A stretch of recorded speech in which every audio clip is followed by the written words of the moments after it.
Hello, my name is James Norman Brown. Let me tell you about my time in World War II.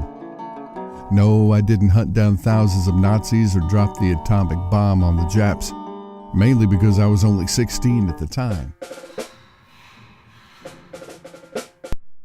You see, at the time, I had just heard about the Japanese bombing Pearl Harbor and Roosevelt announcing that we had finally declared war over the radio.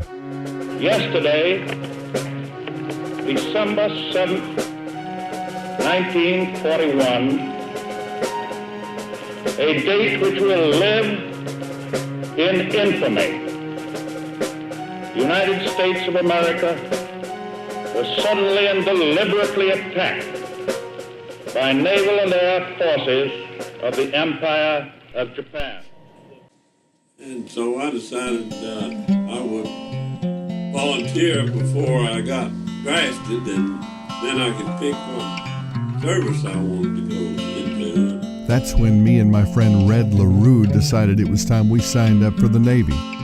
We wanted to be part of the Navy rather than being drafted by the Army. So me and Red traveled from Loudon, Tennessee to the recruiting center in Chattanooga, Tennessee.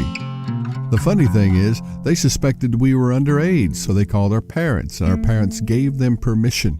You was allowed to go in underage, but you had to have your parents' consent. And our parents laughed and said that Chattanooga Navy had called them and told them about us being down there and signed up, and that they was it all right with them, and so they told them it was. Go ahead.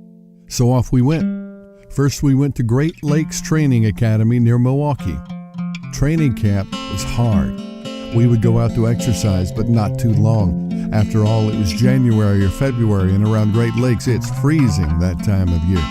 Like down below zero, and that snowed all the time.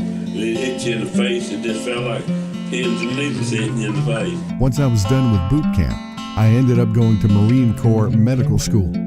I ended up becoming a doctor's assistant. My friend Red ended up serving on a destroyer. I didn't see him until after the war. It wasn't long after that when they sent me out on a train to California, and from there Hawaii, then out to the Pacific. As we traveled, we zigzagged just in case we were followed. They would go in one direction, 45-degree angle, and then they'd take a 45 back the other way. So they zigzagged when they got down to the South Pacific there. I had no idea where we were going or what we were going to do. I didn't know once I got off that ship if I was going to be in hostile territory or what to expect. They wouldn't tell you nothing, you didn't know. They just took it down to load us on a ship. I was relieved to see it was the Solomon Islands and saw no one there, not even the natives, because we had moved them off somewhere during the war. I started off on Green Island, which was one of the smaller islands there, and it was very beautiful because of the tropical climate. And it was about, I think they said 3 degrees off the equator. Very hot, very tropical, very lush vegetation, beautiful place. Place that I'd have loved to take my family and show them how pretty it was.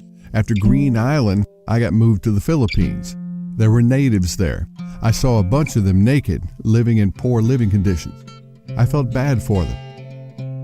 Well, they'd gamble. They'd be little groups of them squatted down everywhere, rolling. I don't think it's dice. I don't know. It's something though, and it would gamble.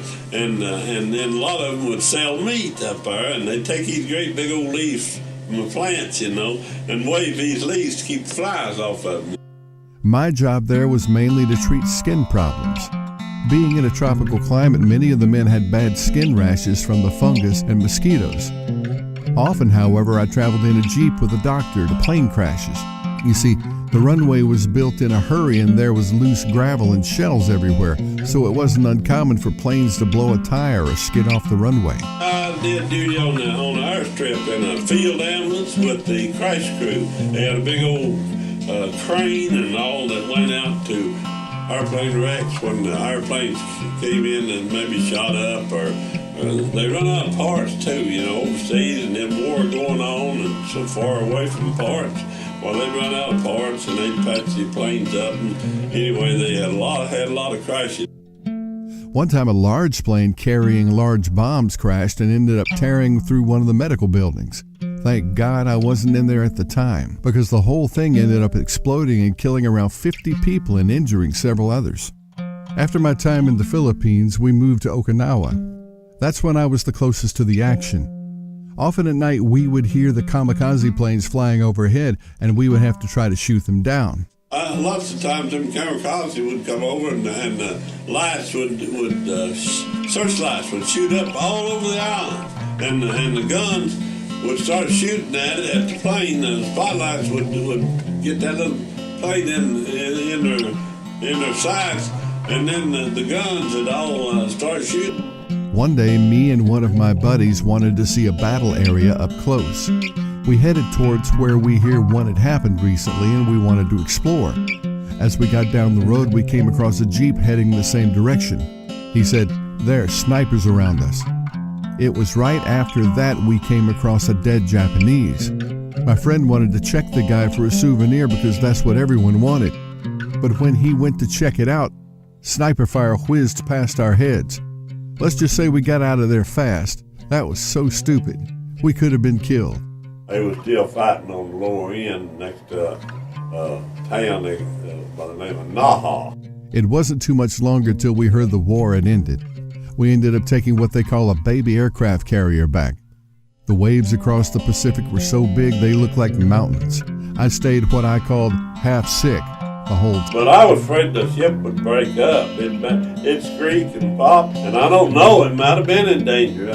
After that war, then I heard of lots of ships breaking up, and I never did know, still don't know whether it was dangerous or not, but it's pretty scary. That awful big wall of water coming at you, and you ever seen in your life. It didn't have hammocks to sleep in. It had regular stationary beds, and if you got one where you was crossways of the ship, and that ship rolling this way and that way, see, why, you'd be standing on your head one minute, and the next minute you'd be standing straight up, and your head bump that rail. It had a rail around it. We couldn't fall plumb out of it, but you couldn't sleep. Finally, I came back. I was so happy to see America again. After that, I took the long train back to Tennessee. I was glad to be home safe and sound.